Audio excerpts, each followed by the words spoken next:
Šiaudinis moliu tinkuotas namas tai tarsi nepriekaištingai subalansuotų natūralių medžiagų sąveika tarnaujantį žmogui.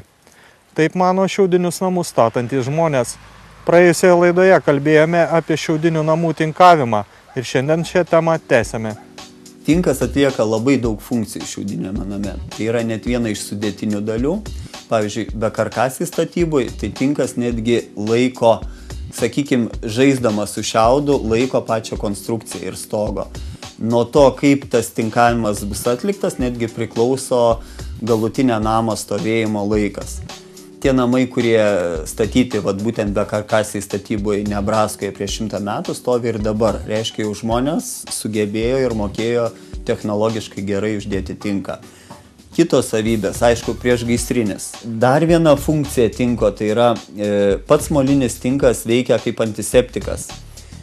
Medis, ar tai medis bus apdirbtas moliu, ar tai šiaudai, jisai kaip užsikonservuoja.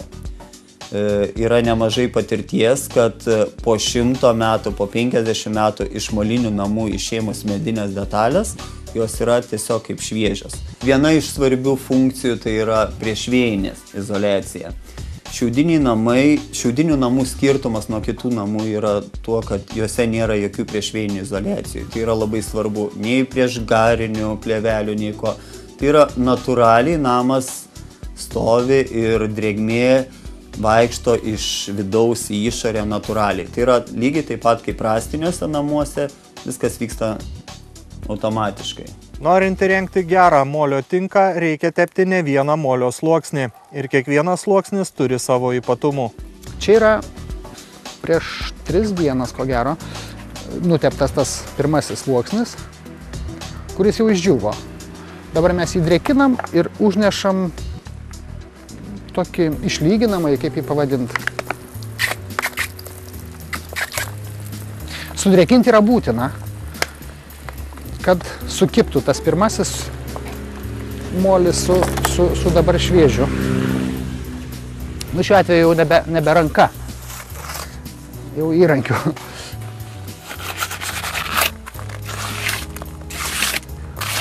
Jis šiek tiek kitoks. Į tą patį mišinį įvedam šiaudus. Šiaudas veikia kaip armatūra. Sutvirtina, elastingumą įgauna tas molio sluoksnis. Tai jau čia skaitosi tas antrasis sluoksnis, ar vis dėlto čia dar tas pirmas? Čia pirmas. Į antras bus kitais metais gal. O šitą paliksim jau žiemot. Kodėl būtent žiemot? Negalima dirbti žiemą? Žiemą jokių būdų. Žiemą negalima. Netgi rudenį nebegalima, kad molis bijo šalnų. Elementarių šalnų kelių laipsnių. Paliksi šitaip šlapią molį, per naktį jisai sušals ir ryte nukris. Labai svarbu, kad tinkavimo darbai būtų gerai atlikti. Kiekvienas brokas, sakykime, taip palikta kažkur nedatinkuota ar tik vienas sluoksnis, automatiškai nukenčia namo šiluminė varža. Patį molio ir žvyro santykį taip pat reikia bandymo keliu? Bandymo keliu. Ypač, tai kad ir iškastinį naudojant, kad ir ten palemono kažkokius nedidelius ar kito karjero. Aš naudoju iš savo sklypo. Kaip jūs nustatėt tą santykį, vis dėlto kokio reikia? Dar savaitę prieš tinkuojant užtepiau ten po pusę kvadrato įvairiais santykiais. Pradedant nuo gryno molio, ir ten 1:1, 1:2, 1:3 ir taip toliau. Po 2-3 dienų išdžiūvo ir žiūrėjau, ką daro. Kur buvo grynas molis, ten sutrukinėjo. 1:2 mažiau ir taip toliau ir taip toliau. Aš pasirinkau tą optimalų, kur dar tvirtas ir jau nebeskilinėja. Gavosi 2:3. Ypatingą dėmesį reikia skirti medinėms namo konstrukcijoms. Ar kalkiniu tinku, ar moliniu tinku dirbat ant medžio, reikia jį paruošti. Tai yra kalamas ar vėlos tinklelis, ar dedamas nendrinis demblis. Variantų yra daug. Iš tikrųjų, principas yra atskirti tinką nuo medžio, kad jisai, nes medis vis tiek vaikšto gavęs drėgmės, o tinkas, kai atskirtas nuo medžio, jisai dirba savo, netrukinėja ir neskilinėja. Jeigu mes uždėsime molinį tinką ant medžio, po kažkiek laiko bus skilimai. Šiaudinių namų statytojai turi ir savo tradicijas. Šiaudiniai namai, kadangi kai užsitinkuoja, jų vizualiai visiškai neatskirsi nuo paprastų namų. Ir tam, kad įrodyti, kai jis tikrai yra geras namas, šiltas, dažniausiai paliekama nedidelis plotelis atidengtos sienos. Variantų galima labai daug, čia daryti žmonių fantaziją, leidžia sukurti tikrai meno kūrinius.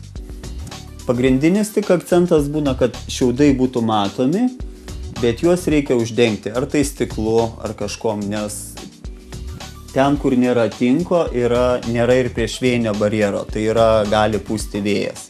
Šiaudinius namus pasistatę žmonės mano, kad tai pats geriausias pasirinkimas.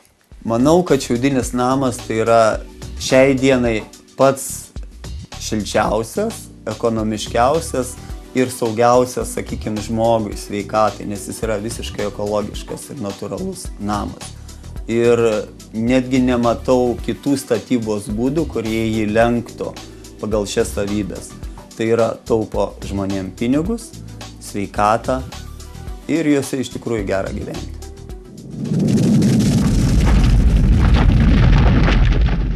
Vieni šiaudinių namų statytojus vadina keistuoliais, kiti pragmatikais, treti avantiūristais. Ar iš tiesų ši statyba labai skiriasi nuo kitos statybos rūšių? Šiaudų kaip statybinės medžiagos panaudojimas siekia paleolito laikus Afrikoje. Vokietijoje tokie namai buvo statomi prieš 400 metų, o iš presuotų šiaudų ryšulių namai pradėti statyti maždaug prieš 100 metų Jungtinėse Amerikos valstijose. Namų iš presuotų šiaudų ryšulių statybos pradžia siejama su presavimo mašinos išradimu.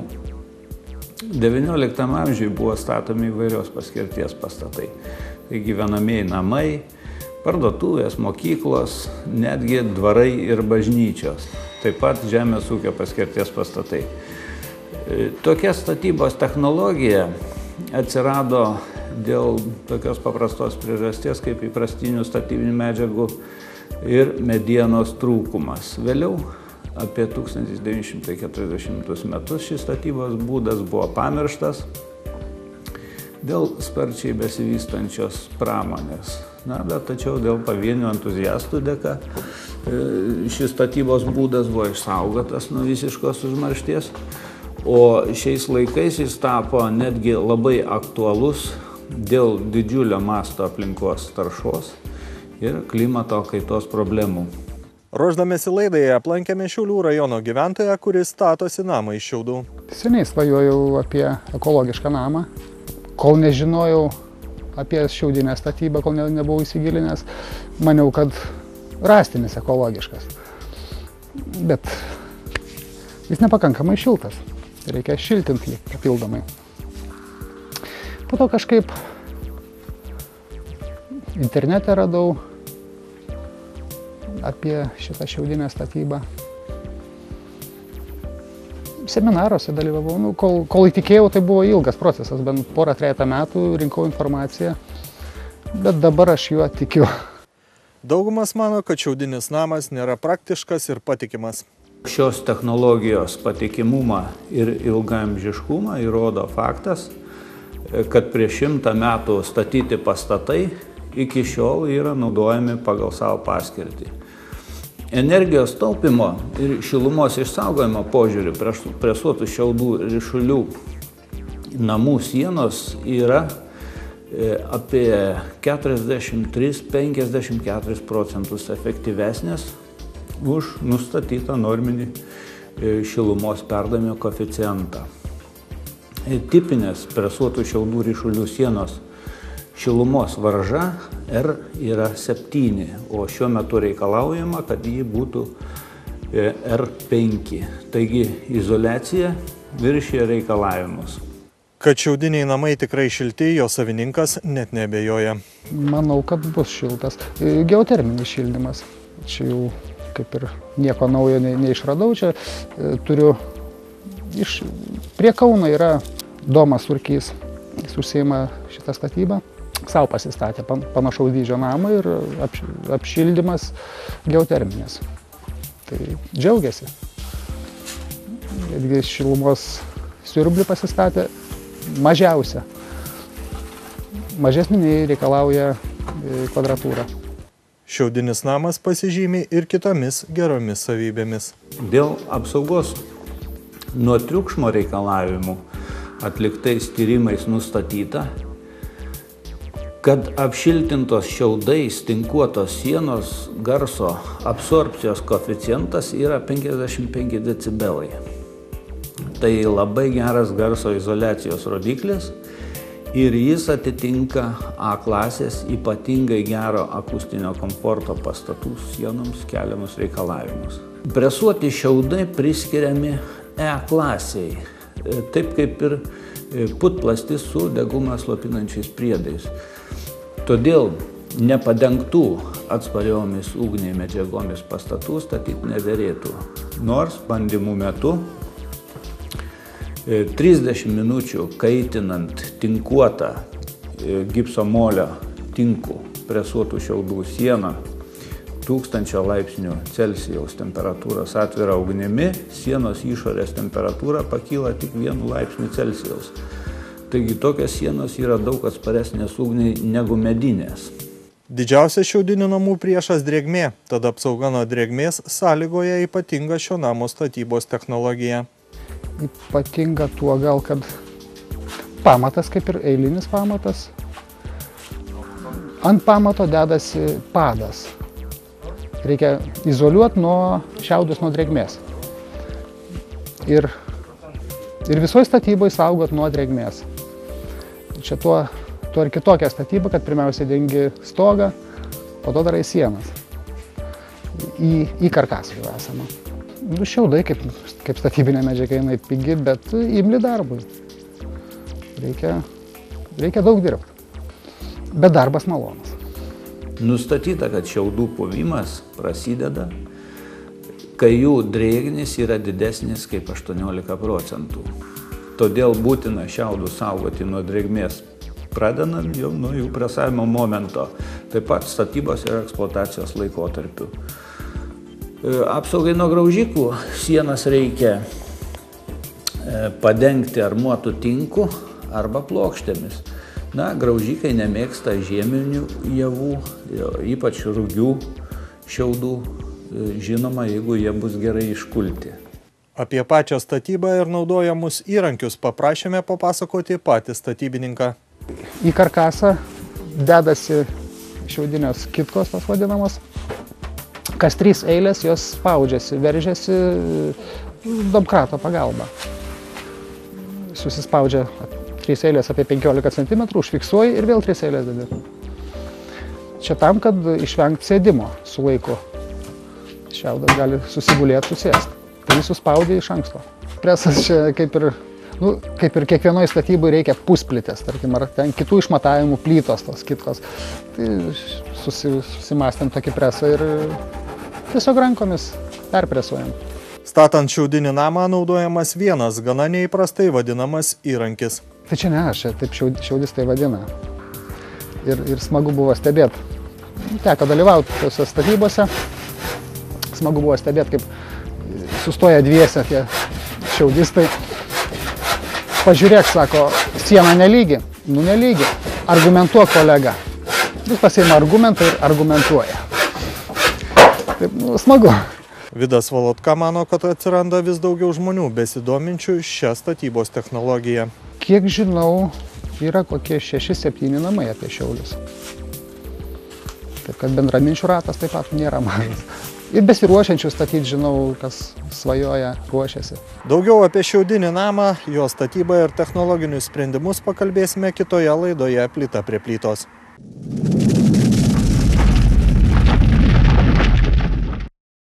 Šiaudinis namas, kad ir kokiu būdu jis būtų suręstas, reikalauja dar vieno nemažiau svarbaus elemento, tai būtent tinko.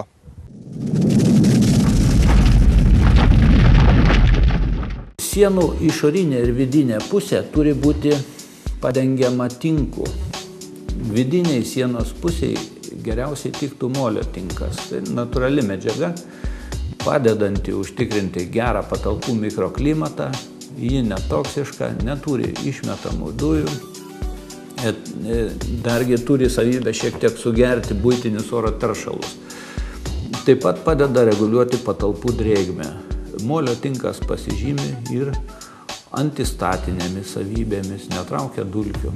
Taigi molio tinkas yra labai ekologiška, gražiai atrodanti ir patvari medžiaga, jeigu jos neveikia drėgmė. Molio tinkas gali būti paruošiamas maišant jį su smėliu, su tais pačiais šiaudais, užtrinamas ant sienos, o paviršius užlyginamas plonu molio sluoksneliu. Tinkas atlieka kelias funkcijas šiaudiniuose namuose. Viena iš pagrindinių tai yra priešvėjinė izoliacija, toliau duoda stiprumą sienoms, priešgaisrinė apsauga ir tinko pagalba galima sukurti įvairiausią interjero ir apdailą. Tai yra ir grožio elementas, nes iš tikrųjų dažniausiai šiaudiniai namai tinkuojami iš vidaus moliniu tinku. Išorė yra keli variantai. Molinis tinkas ir kalkinis tinkas. Anglijoje populiariausiai išorė šiaudinių namų tinkuoti kalkiniu tinku, o Lietuvoje dabar dauguma statytų namų yra tinkuojami ir išorėje moliniu tinku. Išorinę sienų pusę geriau būtų tinkuoti kalkiniu skiediniu. Nors kalkės ir nėra tokia ekologiška medžiaga kaip molis, tačiau toks tinkas yra atsparesnis drėgmei. Kalkinis tinkas nebijo drėgmės. Tai išorėje jisai leidžia sienom kvėpuoti, bet nebijo visiškai drėgmės. Molinis tinkas, jį jau reikia apsaugoti. Tai yra nuo lietaus, tam yra daromos pastogės didesnės, prailgintos šiaudiniuose namuose. Ir molinį tinką po to galima apdirbti. Tai yra silikatiniu gruntu ir ar silikatiniais dažais, ar silikatiniu tinku netgi. Tai yra apsauga nuo atmosferos poveikio. Nors šiaip daug Lietuvoje namų pastatytų ir užtinkuotų moliniu tinku niekom neapdirbami. Paliekami tiesiog natūraliai stovėti ir jie tikrai laiko jau ne pirmą žiemą. Gal kiek svarbiau, kas, ne tai, kad gal kiek, bet tai yra labai svarbu, molio ir žvyro santykis. Kad tinko sluoksnis išliktų tvirtas ir neskilinėtų. Tvirčiausia, žinoma, būtų vien moliu, bet tada skils. Reikia įvesti kažkokį tai kiekį žvyro. Čia vietoje reikia žiūrėti, nes molis jis labai įvairus. Mano sklype molis gana liesas.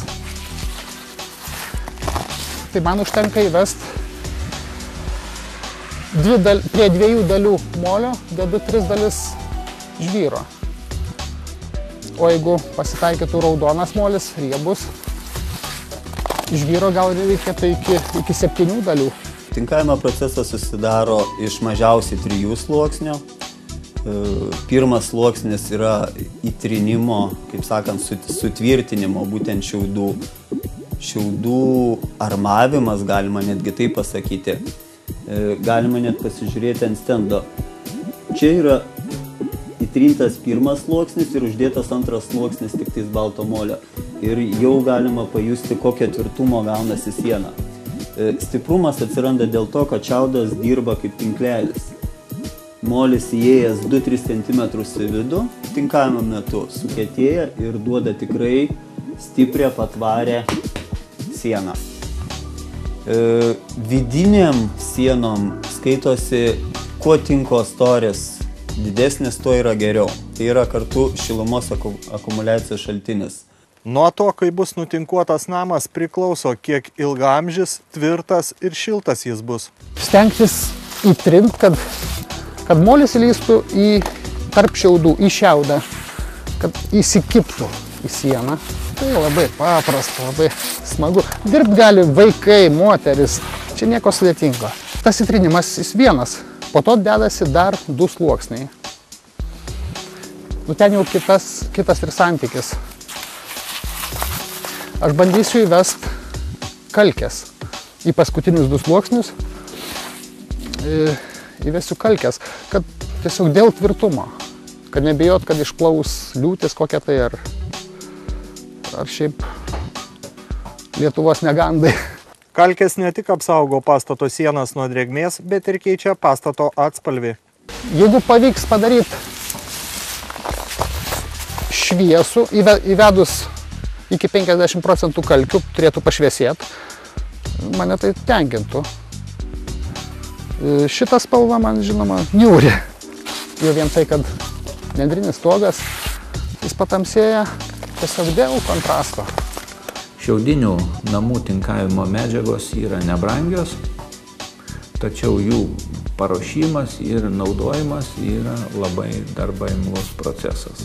Nu, darbo daug, bet jis nėra toks sudėtingas, nėra sunkus.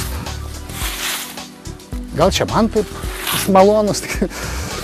Džiūna, kada saulėtos dienos per 2-3 dienas išdžius. Dabar žinoma, ūkanota, tai gali džiūti iki savaitės lietui lyjant. Tad kiek reikia laiko, norint suręsti tokį namą? Dabar negaliu pasakyti, tikrai apie mėnesį turbūt, nes daug, didelis namas. Apie mėnesį dėjom šiaudą. Nu ir tinkavimas truks tas pirmasis sluoksnis, manau, porą savaičių. Dirbu pagrinde vienas. Kartais sulaukiu talkininkų, norinčių pasimokyti. Kažkokių didelių paslapčių nėra.